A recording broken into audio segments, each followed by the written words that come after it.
اللہ کے پیارے نبی حضرت ابراہیم علیہ السلام کی تیسری بیوی کنتورا سے ان کے بیٹے مدین پیدا ہوئے۔ مدین اپنے اہل و عیال کے ساتھ اپنے ستیلے بھائی حضرت اسماعیل علیہ السلام کے قریب ہی حجاز میں آباد ہو گئے۔ یہاں مدین کی اولاد کو بنی مدین یا اہل مدین پکارا جانے لگا۔ آہستہ آہستہ ایک بہت بڑا قبیلہ بنتا گیا۔ یہ لوگ جب بہت زیادہ پھیل گئے تو انہوں نے اپنے علاقے کو دو حصوں میں بانٹ دیا۔ شہری علاقے کو مدین پکارنے لگے اور جبکہ دیہاتی علاقے کو ایکا کہا جانے لگا۔ انہی لوگوں کو قرآن میں صحابہ ایکا کے نام سے پکارا گیا۔ ایکا کے لفظی معنی جھنڈ والے اور سرسبز و شاداب جھاڑیوں کے ہیں، جہاں میوہ، پھلوں اور خوشبودار پھلوں کے اس قدر درخت تھے کہ اگر کوئی دور سے اس بستی کو دیکھتا تو یہ معلوم ہوتا کہ جیسے یہ کوئی بستی نہیں بلکہ ایک خوبصورت سرسبز و شاداب درختوں کا جھنڈ ہے۔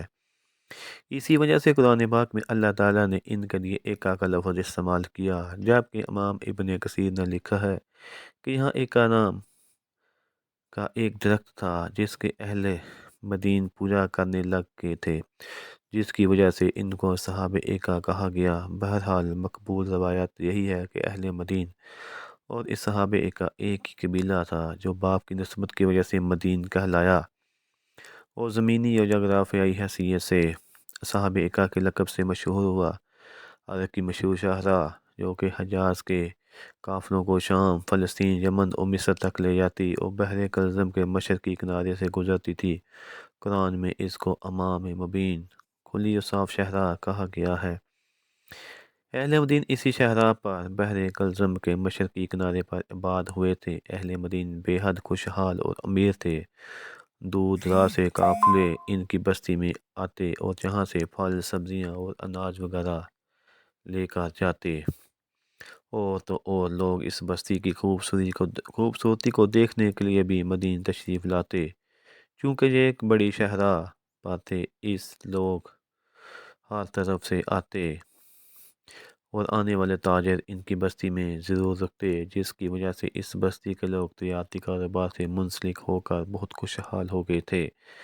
اہل مدین یا صاحب ایکا نے بھی قوم عاد، سمود اور قوم لوط کی طرح بتوں کی پوجا شروع کر دی تھی، بلکہ یہ لوگ تو اس لیے بھی مشہور ہوئے کہ ان لوگوں نے سب سے پہلے درخت کی پوجا شروع کی۔ اس سے پہلے صرف بتوں کی پوجا کی جاتی تھی، لیکن ان لوگوں نے ایک نئی عبادت شروع کی جس میں ایکا نامی درخت کے آگے ہر 3 مہینے بعد ایک خوبصورت دوشیزہ کو ذبح کیا جاتا اور اس کے سارے اعضاء کو الگ الگ کر کے دفن کیا جاتا۔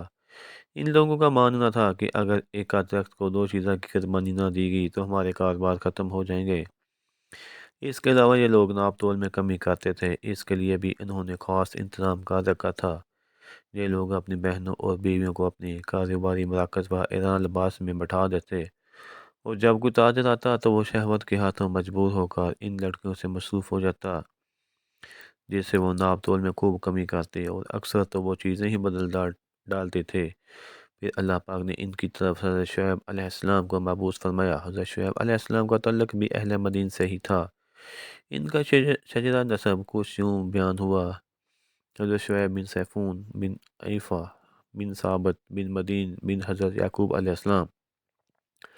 قرآن کریم میں 11 جگہ پر حضرت شعیب کا ذکر ہوا ہے۔ نبوت سے پہلے بھی حضرت شعیب اپنی قوم سے اپنی ایمانداری اور نیک نیتی پر مشہور تھے، اور نبوت ملتے ہی آپ علیہ السلام اپنی قوم کو تبلیغ شروع کر دی۔